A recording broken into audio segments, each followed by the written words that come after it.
ముంబై ఉగ్రదాడుల ప్రధాన సూత్రధారి తహూర్ రానాను భారత్ తీసుకొచ్చింది ఎన్ఐఏ. అమెరికా నిర్బంధంలో ఉన్న నిందితుడిని 16 ఏళ్ల తర్వాత తీసుకొచ్చింది ప్రభుత్వం. యుఎస్ నుంచి ప్రత్యేక విమానంలో ఢిల్లీ ఇందిరాగాంధీ ఎయిర్పోర్ట్ కు చేరుకున్నారు అధికారులు. దీంతో ఢిల్లీలోని పలు ప్రాంతాల్లో భద్రత కట్టుదిట్టం చేశారు.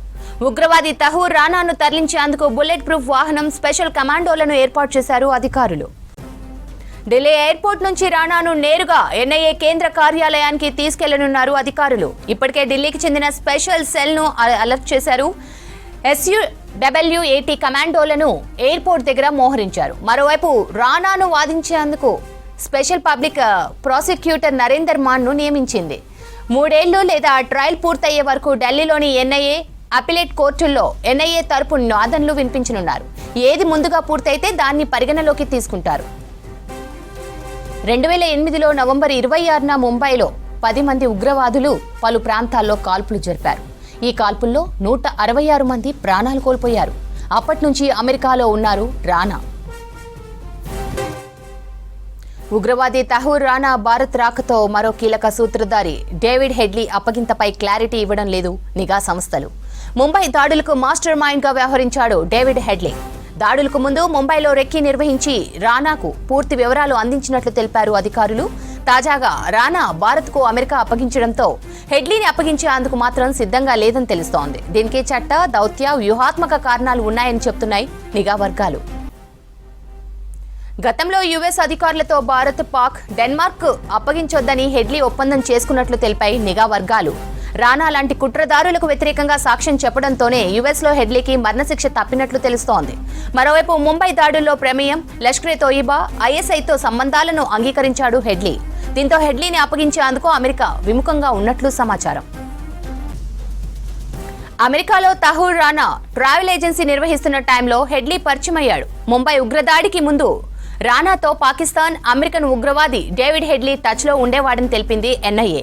దాడికి ముందు 8 సార్లు హెడ్లీ భారత్ కు వచ్చాడని, ఆ సమయంలో 231 సార్లు రానాతో చర్చలు జరిపాడని చెప్పింది. దాడులకు ముందు 2006 సెప్టెంబర్ 14న హెడ్లీ తొలిసారి భారత్ కు వచ్చి రెక్కీ నిర్వహించాడు. ఆ టైంలో 32 సార్లు రానాతో మాట్లాడినట్లు తెలిపింది ఎన్ఐఏ. హెడ్లీ భారత్ కు వచ్చినప్పుడల్లా ఒకసారి 23 సార్లు, మరోసారి 40 సార్లు, ఇంకోసారి 66 సార్లు ఇలా చాలా సార్లు మాట్లాడినట్లు తెలిపింది.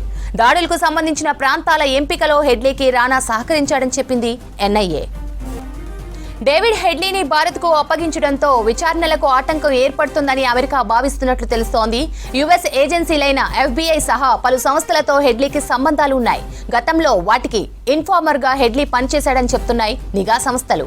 ముంబై దాడి గురించి ముందుగానే యుఎస్ నిఘా సంస్థలకు తెలిసినా దాన్ని అరికట్టడానికి ఎలాంటి చర్యలు తీసుకోలేదని కొన్ని లీక్ అయిన పేపర్లను బట్టి తెలుస్తోంది. దీంతో నిఘా సమాచారాన్ని సేకరించే విధానాలు, ఉగ్రవాది ఇన్ఫార్మర్ గా హెడ్లీ వ్యవహారం బయటపడొచ్చని యుఎస్ భయపడుతోందని చెప్తున్నాయి. అజ్మల్ కసబ్ కు ఉరిశిక్ష విధించిన భారత్ హెడ్లీని విడిచిపెట్టడం కష్టమే.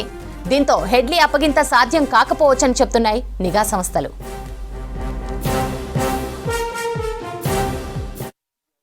To hear about the extradition to India of one of the perpetrators of the terrible and horrendous terrorist attacks that happened in Mumbai on the 26th of November 2008, which took the lives of more than 170 innocent civilians, including Israelis. I would like to thank the government of India for its persistence in bringing the terrorists to justice.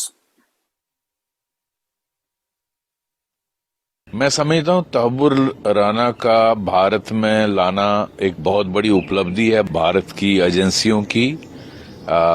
पिछले 17 साल से कोशिश हो रही थी। ये attack 26/11 का 2008 में हुआ था और आज 2025 है। तो आप जानते हैं कितना मुश्किल होता है दूसरे देश से किसी को पकड़ कर लाना, और इसमें इसको जो इसने कॉन्स्पिरेसी में हिस्सा लिया डेविड कोलमैन हेडली के साथ, जो पाकिस्तान की डीप स्टेट ISI ने इस के थ्रू यहाँ सारा कांड किया, उसमें 160-165 लोग मारे गए थे, तो उसके लिए इसको अकाउंटेबल बनाना बहुत जरूरी है और बहुत सारी कड़ियां हैं जिनको जोड़ना जरूरी है। वो इन्वेस्टिगेशन इसकी पूछताछ से कंप्लीट होगी। इसको कौन हैंडल करता था आईएसआई से, इसमें उसका हाफिज सईद का रोल क्या था, नकवी का रोल क्या था, और ये जो इसको फाइनेंस कौन करता था, ये जहां इसने जो एक फ्रंट बनाया था मुंबई में, एजेंसी खोली थी जिसके थ्रू इसने मदद की डेविड कोलमैन हेडली की इस सारी कंस्पिरेसी में। तो इससे बहुत सारे पोल खुलेंगे जो पाकिस्तान की डीप स्टेट ने, आईएसआई ने ये सारा कांड किया। उसके लिए इन सब लोगों को अकाउंटेबल बनाना बहुत जरूरी है। पाकिस्तान आर्मी के दो मेजर इसमें जो डेविड कोलमैन हेडली ने बताया है, जो इनको हैंडल कर रहे थे, क्या वो बिना आईएसआई चीफ के काम कर रहे थे उसकी मर्जी के बगैर, और क्या वहां की आईएसआई बिना वहां की आर्मी चीफ के बगैर ये सारा कांड कर सकती है, इतना बड़ा अटैक।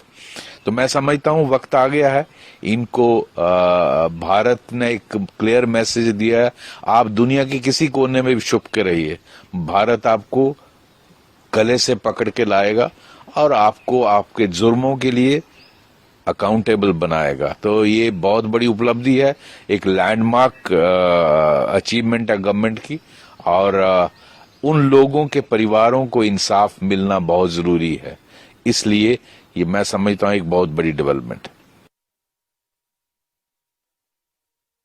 सर, सबसे पहले मैं अमेरिका सरकार और ट्रम्प जी को धन्यवाद देना चाहता हूँ। इतने बड़े आतंकवादियों को इंडिया को सौंप रहा है। मेरा कहने का मतलब है कि इतने बड़े आतंकवादी को ला रहे हैं, उससे मेरे को तकलीफ नहीं, उनको जल्द से सज़ा कब मिलेगा? इतने लोग मर गए, उनके घर वालों को आत्मा को शांति कभी मिलेगा? बच्चे, बूढ़े, बुजुर्ग सब मरे हैं, ना किसी का जात था, ना किसी का मजहब था।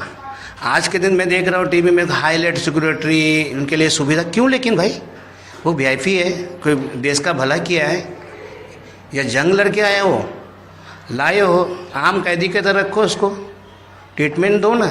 हाईलाइट कर रहे हो, पहले कसाब कसाब कसाब, अब ये तो उरुन आना नहाना नहाना चल रहा है।